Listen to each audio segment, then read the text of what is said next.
রাধে রাধে বন্ধুরা, welcome to স্পিঙ্কিস channel.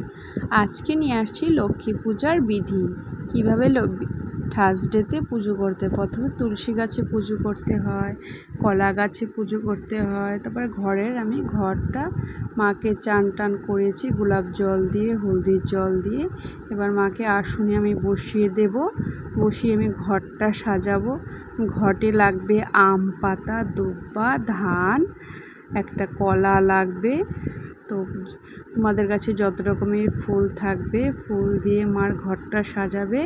তার মধ্যে সিঁদুরের ফোঁটা লাগাবে, লাগিয়ে একটা প্লেটের মধ্যে আগে ধান দুব্বা দিয়ে প্লেটটা বসিয়ে দেবে।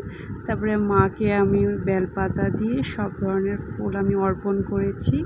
মার ভোগে পান লাগে, এলাচ লাগে, সুপারি, লং দিতে হয়। এবার আমি আসনটাকে ফুল দিয়ে সাজিয়ে নিয়েছি।